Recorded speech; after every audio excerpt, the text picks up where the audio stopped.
이번 시간은 상대도수와 그 그래프 시간입니다. 상대도수는 말 그대로 해석하면 전체에 대한 상대적 크기를 나타낸 도수입니다.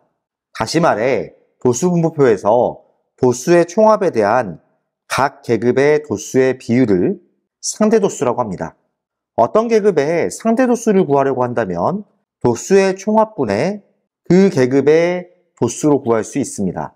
예를 들어 전체 도수가 10일 때 도수가 3인 계급의 상대도수는 10분의 3이 되는데 이것을 소수로 고치면 0.3이 됩니다. 상대도수를 나타낼 때는 보통 소수로 나타냅니다. 상대도수라는 것이 도수의 총합을 1로 보았을 때 각 계급의 도수가 전체에서 차지하는 비율을 나타낸 것인데 상대도수를 소수로 나타내면 분수에 비해 대소 비교가 쉽고 상대도수에 100을 곱해서 100분율로 환산하기 쉽기 때문에 상대도수를 소수로 나타냅니다. 상대도수 분포표는 각 계급의 상대도수를 나타낸 표인데 여기에 상대도수 분포표를 미리 그려봤습니다. 도수 분포표의 옆에 상대도수를 추가한 것이라고 봐야 하는데 도수는 표현되어 있지 않고 상대도수만 나와 있는 상대도수 분포표도 있습니다. 각 계급의 상대도수는 분모에 도수의 총합이 오고 분자에 그 계급의 도수가 와서 이것을 소수로 나타내고 있습니다. 상대도수를 전부 더하면 그 합이 1이 됩니다. 이것이 상대도수의 중요한 특징인데 상대도수의 총합은 항상 1입니다. 각 계급의 상대도수는 그 계급의 도수에 정비례합니다.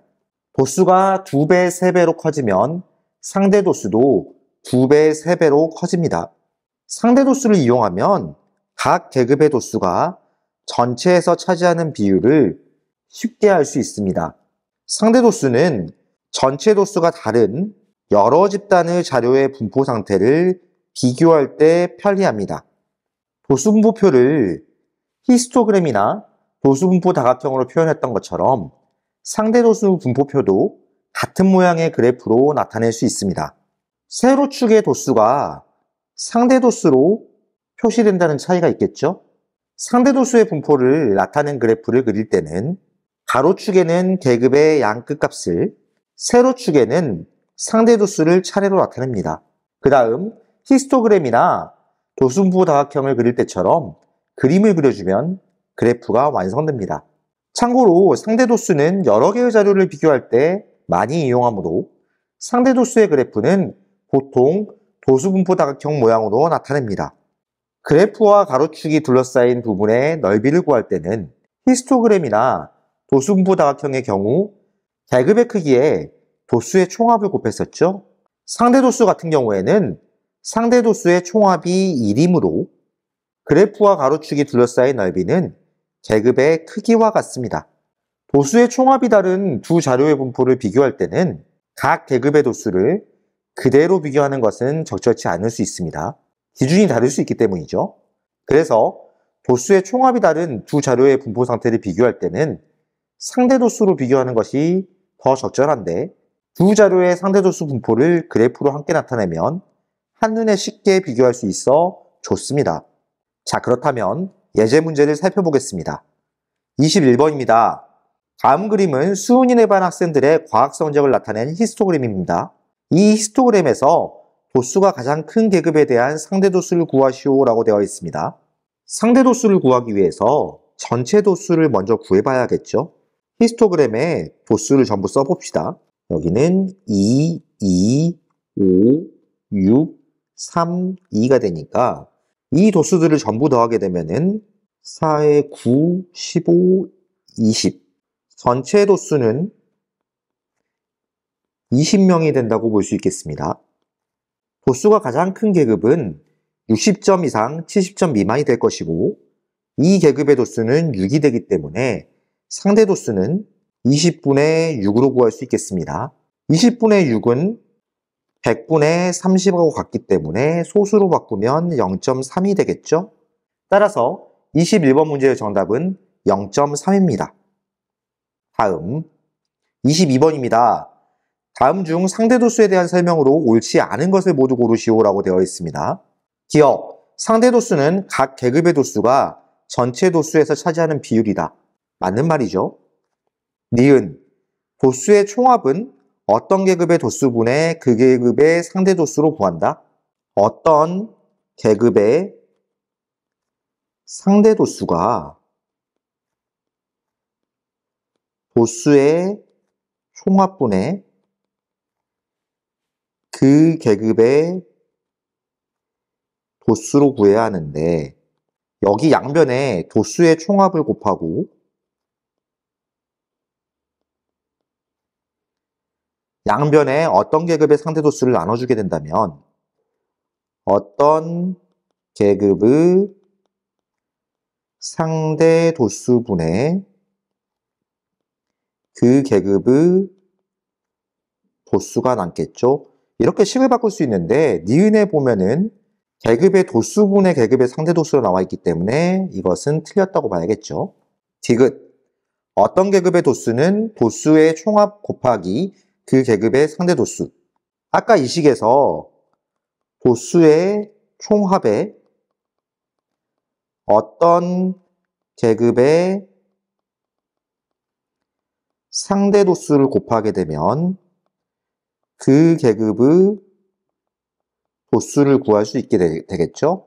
그렇다면 디귿은 맞는 표현이 됩니다. 니을, 상대 도수의 총합은 1이 아닐 수도 있다. 상대 도수의 총합은 항상 1로 만들었었죠. 니을은 틀렸습니다. 따라서 22번 문제에 옳지 않은 것을 모두 고르라고 했기 때문에 니은과 니을이 정답이 되겠습니다. 다음 23번입니다. 다음은 민원에 반 학생들의 키를 조사하여 나타낸 상대도수의 분포표입니다. 상대도수가 가장 작은 계급의 도수가 3일 때 다음 중 옳지 않은 것을 고르라고 되어 있습니다. 상대도수는 도수에 정비례하죠. 상대도수가 가장 작은 계급의 도수가 3이니까 여기 0.12에 해당하는 도수가 3이라고 볼 수 있겠습니다. 그렇다면 상대도수를 1로 만들면 전체를 구할 수 있기 때문에 양쪽을 0.12로 나눠보겠습니다. 자, 3을 0.12로 나누게 되면 3 나누기 100분의 12가 되니까 이것은 3 곱하기 12분의 100이 되겠죠? 약분을 하게 되면은 25가 됩니다. 따라서 상대도수가 1일 때는 도수가 25가 된다고 볼 수 있겠습니다. 그래서 전체 총합은 25가 됩니다. 자, 1번으로 가볼까요? 민원의 반 전체 학생 수는 25이다. 맞는 말이죠. 상대도수가 가장 큰 계급의 도수는 12명이다. 가장 큰 계급이 0.44가 되니까 25에 0.44를 곱하면은 도수를 구할 수 있겠습니다. 25 곱하기 100분의 44가 되니까 약분을 하면은 11이 되겠죠? 상대도수가 가장 큰 계급의 도수는 12명이 아니라 11명입니다. 틀렸죠, 2번이? 3번, 계급의 개수는 4이다. 맞는 말이죠. 4번, 키가 160cm 이상인 학생은 전체의 44%이다. 160cm 이상인 계급의 상대도수를 전부 더하게 되면은 0.44가 되니까 0.44는 44%로 바꿀 수 있겠죠? 4번은 맞는 표현입니다. 5번, 키가 172cm인 학생이 속하는 계급의 상대도수는 0.16이다. 여기에 속하기 때문에 맞는 표현이죠. 따라서 23번 문제의 정답은 2번이 되겠습니다. 다음 24번입니다. 다음은 지원회 반 학생들의 수면 시간을 조사하여 나타낸 상대도수 분포표인데 일부가 찢어져 보이지 않는다고 합니다. 여기서 A 곱하기 B의 값을 구하시오라고 되어 있습니다. 여기 도수가 6명일 때 상대도수는 0.12라고 나와 있죠. 6명이 0.12가 된다는 거, 상대도수를 1로 한번 만들어 봅시다. 0.12에 0.12를 똑같이 나누면 1이 되겠죠. 이쪽에도 나누기 0.12를 하게 된다면 6 나누기 0.12는 6 나누기 100분의 12가 되고 이것은 6 곱하기 12분의 100으로 바꿀 수 있겠습니다. 약분을 하게 되면은 50이 되죠. 그래서 6 나누기 0.12는 50이 됩니다. 그렇다면 상대 도수가 1일 때 50이니까 전체 도수의 합은 50이라고 할 수 있겠습니다. 이렇게 표를 채울 수 있겠죠? 여기는 1이 옵니다. 자, 그럼 A에 오는 숫자는 전체 50에다가 상대 도수 0.04를 곱해서 만들 수 있으니까 50 곱하기 0.04는 2가 되겠죠? A 값은 2가 됩니다. B의 값은 전체 50분에 해당되는 도수 12로 구할 수 있는데 이것을 소수로 바꾸게 되면은 100분의 24와 같기 때문에 0.24로 표현할 수 있습니다. 그래서 B의 값은 0.24가 되겠죠? A 곱하기 B의 값을 구하는 게 문제의 정답인데 A에다가 B를 곱하면 2에다가 0.24를 곱하니까 0.48이 되겠습니다. 따라서 24번 문제의 정답은 3번입니다. 다음 25번입니다. 다음 그림은 어느 중학교 1학년 학생 100명의 수학 성적에 대한 상대 도수의 분포를 나타낸 그래프입니다. 수학 성적이 14번째로 높은 학생이 속하는 계급의 상대 도수를 구하라고 되어 있습니다. 자, 그래프를 보면 세로축에 상대 도수가 표현되어 있죠? 0과 0.1 사이의 상대 도수는 0.05가 되고 여기는 0.15, 여기는 0.25, 여기는 0.35가 되겠습니다. 전체 학생 수의 각 계급의 상대 도수를 곱하면은 도수를 구할 수 있겠죠? 도수를 표현해 보겠습니다. 높은 데부터 90점 이상 100점 미만인 학생 수는 0.05에 100을 곱해서 5라고 구할 수 있고 여기는 그 2배인 10, 그 다음에 100에 0.35를 곱하면 35, 여기는 25, 그 다음에는 15, 그 다음에는 10 이렇게 되겠습니다. 그럼 각 계급의 도수가 표현이 되었죠? 14번째로 높은 학생은 앞에서부터 봤을 때 여기 이렇게 앞에서 15명이 되고 있기 때문에 14번째로 높은 학생은 80점 이상 90점 미만에 속한다고 봐야겠습니다. 이 계급의 상대 도수는 0.1이 되겠죠? 따라서 25번 문제의 정답은 2번이 됩니다. 다음 26번입니다. 다음 그림은 어느 중학교 학생들의 몸무게를 조사하여 상대 도수의 분포를 나타낸 그래프입니다. 70kg 이상 80kg 미만인 학생이 16명일 때 상대 도수가 가장 큰 계급의 도수를 구하라고 되어 있습니다. 70kg 이상 80kg 미만인 계급의 상대 도수는 0.08입니다. 이 0.08에 해당되는 도수가 16이라고 했었죠? 그렇다면 이 상대 도수를 1로 만들게 되면 전체 학생 수를 구할 수 있겠습니다. 나누기 0.08을 해볼까요? 이쪽에도 나누기 0.08이 됩니다. 16 나누기 0.08을 계산하면 되는데 이것은 16 나누기 100분의 8과 같고 16 곱하기 8분의 100으로 바꿀 수 있습니다. 약분을 하게 되면은 결과가 200이 되는데 상대 도수 1에 해당하는 전체 학생 수는 200명이라고 볼 수 있겠죠. 여기서 상대 도수가 가장 큰 계급은 50kg 이상 60kg 미만이 되는데 이 계급의 상대 도수는 0.36입니다. 그렇다면 전체 학생 수 200명에다가 상대 도수 0.36을 곱하면 해당 계급의 도수를 구할 수 있겠죠. 200 곱하기 0.36은 200 곱하기 100분의 36과 같기 때문에 약분하면은 2 곱하기 36, 72가 나오게 됩니다. 따라서 26번 문제의 정답은 5번이 되겠습니다. 다음 27번입니다. 다음은 세연이네 학교 1학년 2반 학생들과 1학년 전체 200명의 1분 동안의 팔굽혀펴기 횟수를 조사하여 나타낸 상대도수의 분포표입니다. 1학년 2반에서 팔굽혀펴기 횟수가 10회 이상 15회 미만인 학생이 7명일 때 1학년 2반 학생은 모두 몇 명인지 구하시오라고 되어 있습니다.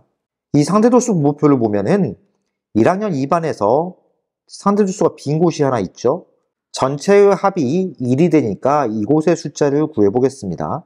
나머지 상대도수를 전부 더해보면 이렇게 더하면 0.2, 이렇게 더했을 때 0.52, 이렇게 더하면 0.72가 되므로 나머지 상대도수는 합해서 1이 돼야 되니까 0.28이 된다고 볼 수 있겠습니다. 그렇다면 상대도수 0.28에 해당되는 계급의 도수가 7이라고 볼 수 있겠죠? 전체 학생을 알기 위해서는 상대도수를 1로 만들어야 합니다.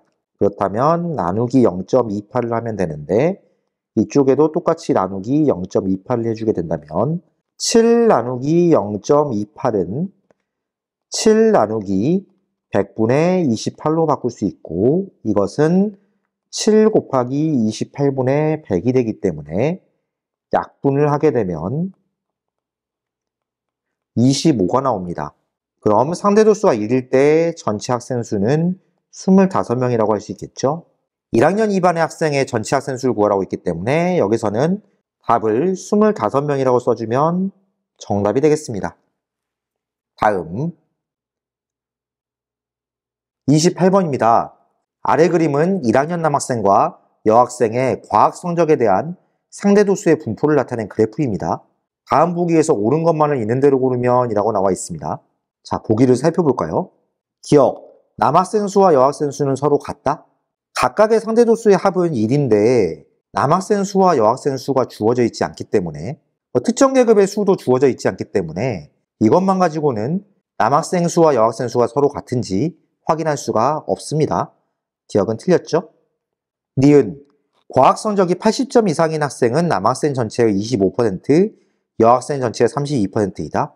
80점 이상인 학생을 구해보겠습니다. 남학생 같은 경우에는 도수가 0.15랑 0.1을 더하게 되면 0.25가 되니까 이것은 25%라고 볼 수 있겠죠. 여학생 같은 경우에는 이 상대도수 분포표에서 세로축을 보면은 이렇게 5칸이 0.05 차이 나니까 한 칸이 0.01이겠죠. 그래서 0.15에서 2칸 올라간 이곳이 0.17이라고 볼 수 있고 여기가 0.15가 되니까 여학생의 80점 이상 상대도수의 합은 0.17 더하기 0.15라고 할 수 있기 때문에 그 합은 0.32가 됩니다. 이것을 백분율로 나타내면 32%라고 할 수 있겠죠. 자, 니은의 남학생 전체의 25%, 여학생 전체의 32%라는 표현은 맞는 표현이 됩니다. 디귿, 두 그래프와 가로축으로 둘러싸인 도형의 넓이는 서로 같다? 상대도수의 분포를 나타낸 그래프에서 상대도수의 총합은 항상 1이 됩니다. 그래서 그래프의 가로축으로 둘러싸인 도형의 넓이는 계급의 크기 곱하기 상대도수의 총합으로 구할 수 있는데 어차피 1이니까 그 크기는 계급의 크기랑 전부 같은 거죠. 그런데 이 그래프를 남학생과 여학생 함께 그렸기 때문에 계급의 크기 또한 같습니다. 그래서 디귿의 두 그래프와 가로축으로 둘러싸인 도형의 넓이는 서로 같다는 표현은 맞는 표현이 됩니다. 보기에서 옳은 것만을 있는 대로 고르라고 했기 때문에 28번 문제의 정답은 5번입니다.